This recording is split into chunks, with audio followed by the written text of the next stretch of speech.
Good morning, everyone watching on BAM YouTube live this morning. Let me know in the comments where you are tuning in from. The hot sheet covers what you need to know about the real estate industry in a 24-hour time period. On today's hot sheet, I will cover an increase in builder confidence despite a decrease in new home purchase applications, plus Fitch Ratings on the housing market and the Dallas Fed president and what she said about inflation. Today is Thursday, January 19th, 2023, and the hot sheet starts now.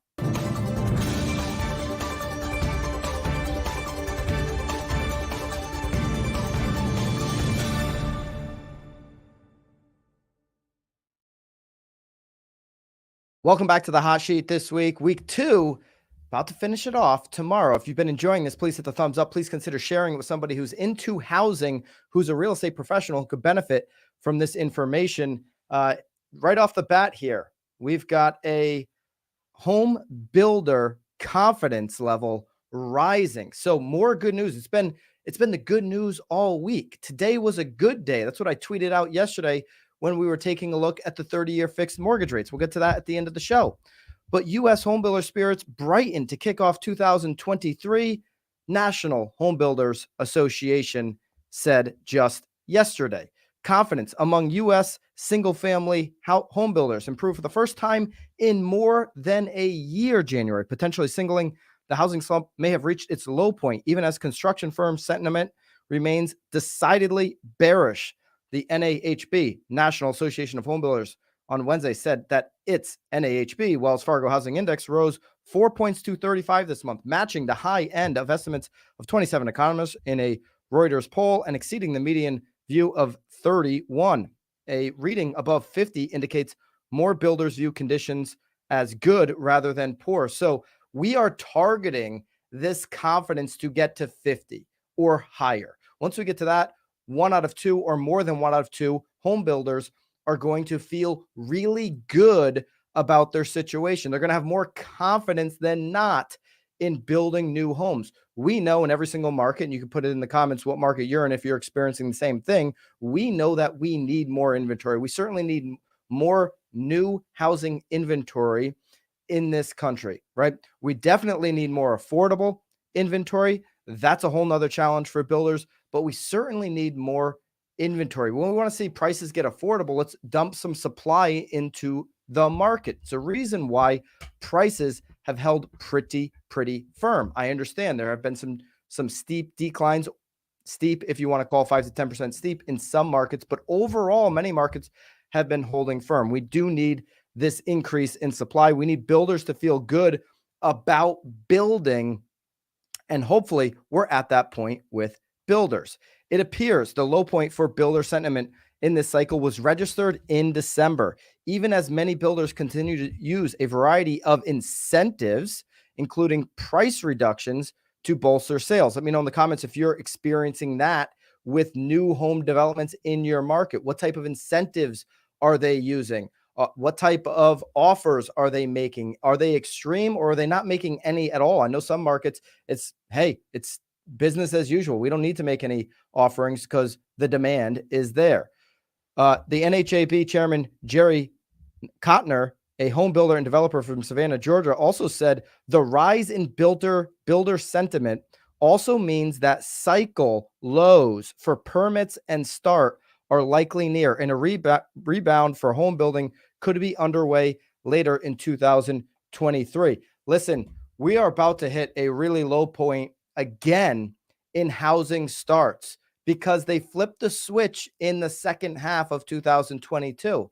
This is not good for overall inventory. This isn't good for the overall health of the housing market when builders stop building. Look what happened in the 2 years during COVID, right? There's a reason prices went up so much. Home builders couldn't keep up with the demand. And so when they're not building right now, like they haven't been building to the pace we need them to be building the last 10 years, you could get into a situation in the future where once again, you don't have any inventory to support demand. We are already, albeit with high interest rates, sitting in a situation where it's puzzling that we don't have more inventory coming to the market. So builders' confidence go up, they start building again. That's a good sign, and it's more good news for an industry right now that is seemingly getting a whole bunch of it in the last week and certainly since January 1. Okay, but we might have a little bit of news that is counterintuitive as it relates to all this good news. Mortgage Bankers Association just yesterday said December new home purchase mortgage applications decreased 25.2%. So we don't want to get too high. We don't want to get too high right now or too low on good and bad news. We want to take it all in and be prepared for anything. Okay? Listen, we don't want to get caught being like, okay, the market's back. It's going to be great for 2023. We need to take all things into consideration as real estate professionals. Hit the thumbs up if you agree with me there. Mortgage Bankers Association Builder Application Survey, BAS, data for December 2022 shows mortgage applications for new home purchases decreased 25.2% compared from a year ago. Okay, so just this week here on the hot sheet, we talked about mortgage applications being up 28%. That was overall. Okay, so that was mortgage applications in 1 week going up 28%. It was phenomenal news. Many agents that I'm talking to are seeing that in their market right now. But as we break down just new home applications, people going out and getting a mortgage application for new construction, for new home builds, that number is down 25.2% compared from a year ago. Compared to November 2022, applications decreased by 5%. This change does not include any adjustment for typical seasonal patterns. December new home purchase activity for both applications and estimated sales ran more than 20% behind last year's pace, says Joel Kahn, MBA's vice president and deputy chief economist. Okay, so listen, builder confidence is up. They like what they're seeing since January 1. They've probably got more activity coming through their show homes, their model homes. But the facts are December was even worse than November in terms of people going to the bank and getting an application specifically for new home purchases. So builders maybe hitting this bottoming out feeling of where they're at. Their confidence is starting to rise over the last couple weeks. The numbers still show there is less demand for these new home builds, albeit we need more inventory. I believe it's because it's very expensive for them to build. So they're not able to build the product that the majority of the buyers want. When we talk about affordability, whole nother discussion there. Let's take a look at some of the charts that MBA put out yesterday in this release. By the way, all the charts you can get into one link. All of our charts, all of our sources down in the daily download link. So it's just one link. You can download them all and you can get these charts downloaded if you go hit that link. So MBA and census estimate of new home sales seasonally adjusted into the thousands. The blue lines here, okay, are this BAS, which we talked about. We talked about it in the article. Okay, so what is BAS? It is Builder Application Survey. Okay, so that is going to all the builders and running a survey, as Mortgage Bankers Association does, and saying what kind of applications are we seeing for mortgages on your properties. Okay, so that's what that means. That's the blue line. That's the application survey.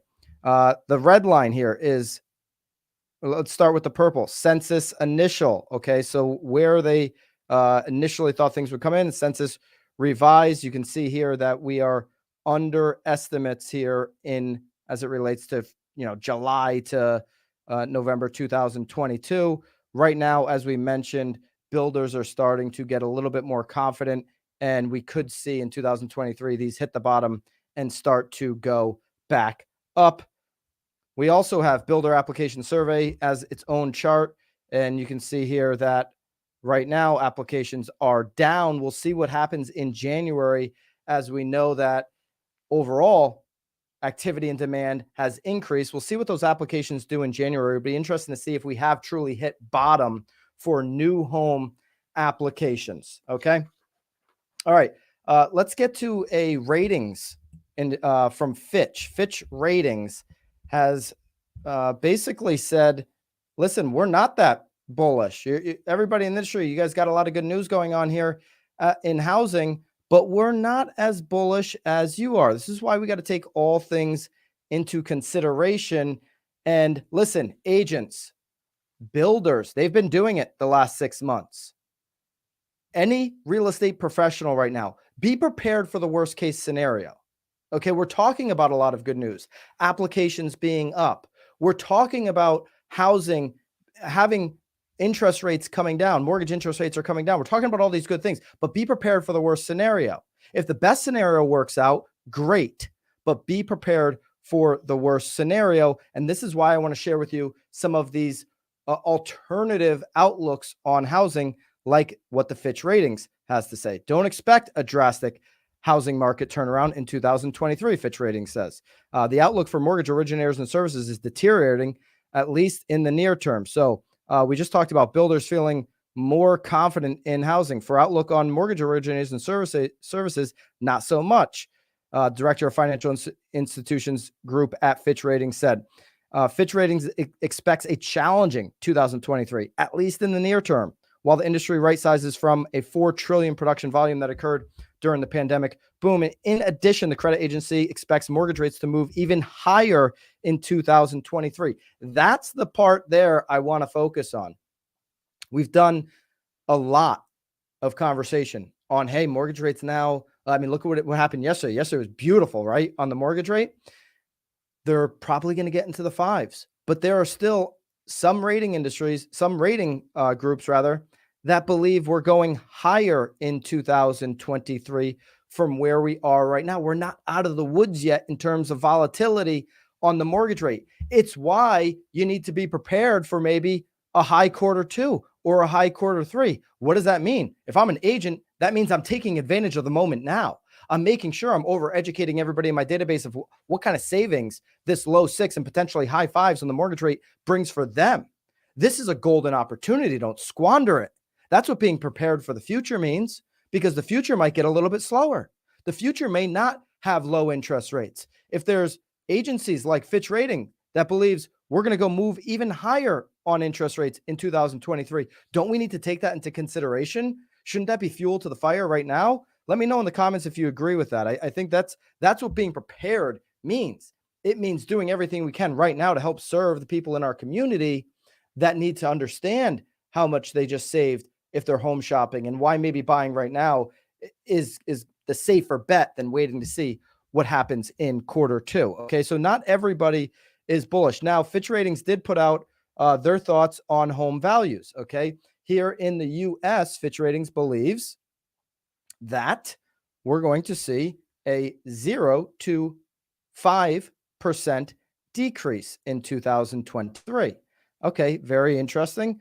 A 0, my apologies there, a 0 to 5% decrease in 2023.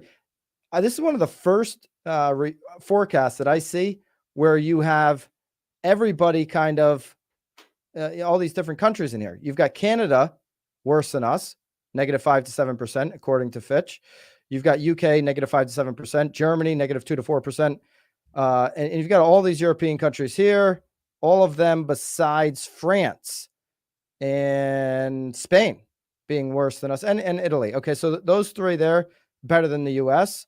Australia, 10% decline.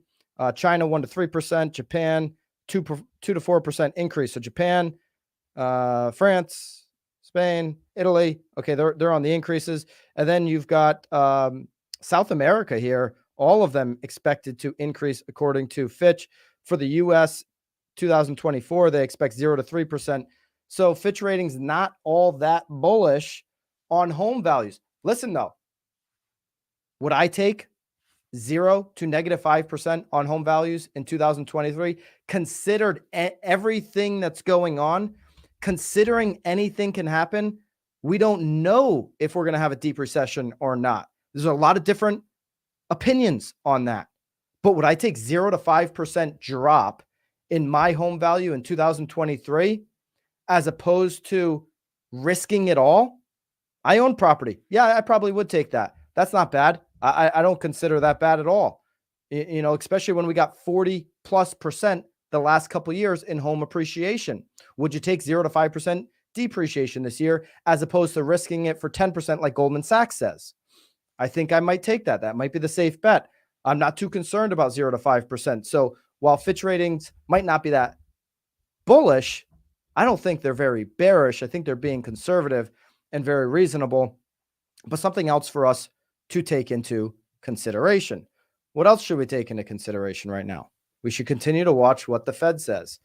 And some of these Federal Reserves for states, Dallas Federal Reserve for the city of Dallas here, the president just spoke yesterday. As we lead up to January 31st, February 1st, where the committee is going to meet and make some decisions on the next interest rate hike federally, we want to be watching what some of these presidents, like the president for the Dallas Fed, Lori Logan, said just yesterday. We want to pay attention and see if there's any clues to what could be coming as we get to January 31st and February 1st.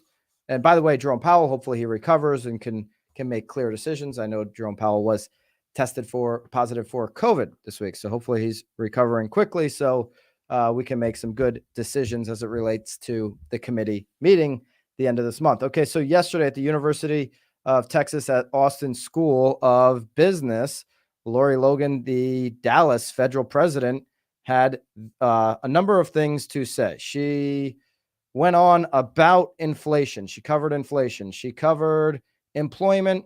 She covered interest rates, as well as the Fed's balance sheet. Okay. Talked about how we want to get back to that 2% inflation number, and we're nowhere near it. I read through the inflation. We'll link this up in the daily download link. You can get all the sources, all the charts that we've gone through, so you can get this entire article. It's on dallasfed.org. Went through inflation, and there was 12 paragraphs in inflation. 3 of them were related directly to housing. So she spent 25% of her talk on inflation, the segment of her talk on inflation, on housing. Here is what she said. In the housing market, people fortunate enough to be able to work remotely during the pandemic often wanted bigger homes. We saw that. They wanted more space, of course, especially if they were living in a city. They considered locations far from their offices, sometimes across the country. And mortgage rates fell to historically low levels. Of course, we know that. This drove up the demand for housing. But homes can be built only so fast. We talked about that earlier, right? Builders couldn't catch up. We're getting into a place right now where builders stopped building, so maybe they can't catch up again. And listen, home prices rose 58% there. We talk about nationally a lot, 40%. But in that Dallas area, or where she was talking in Austin, they rose 58% rather, not Dallas, but in Austin, 58%, outstripping all of their major Texas metros and straining affordability. Okay. And that's why, listen, we talked about Goldman Sachs projection for Austin going down 10, 15%. You know, they went up 58%. They went up 18% more than the national average. So maybe they are due for that type of correction. Housing prices nationally and in Austin are now cooling as mortgage rates have risen. I had somebody from Ann Arbor, Michigan tweet me this morning saying, hey, Byron, prices aren't cooling. Or no, he said prices aren't declining here when I said prices are cooling nationally. I said, well, are they going up? Because that would be considered cooling. We got to be careful with hearing the word cooling and thinking that it's declining. Now, this was a real estate professional. How do you think your consumers react to the word cooling? Maybe the same way that he did. So we need to explain this in our database. We need to actually dumb down the word cooling so that they understand, okay, it's not just 40% appreciation like we saw the last couple of years. Flat is cooling in comparison to 22 and 21. Really need to over-explain that to people right now so they don't think that cooling is declining, because not in every market are home prices declining. However, research at the National Fed finds that changes in housing prices take around, this is the interesting part here, 18 months to feed into measures of housing inflation. So we're nowhere near housing really having a substantial impact on inflation, according to the Dallas Fed president. Okay, so these are based on average rents. Right now, landlords aren't feeling that good in terms of rent rate increases. All right, the main reason for this lag is that rents in just adjust infrequently as leases turn over. Our research suggests it could be mid 2023 or later before year-over-year housing inflation begins to fall. Still, I'm confident relief will come.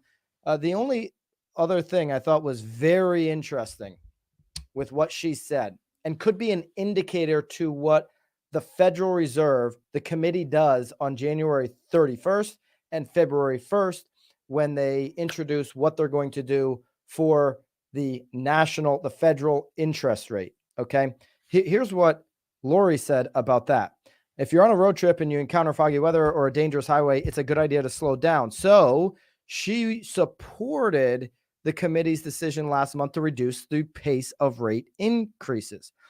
And the same considerations suggest slowing the pace further at the upcoming meeting. So we did a 50 basis point hike during the last meeting.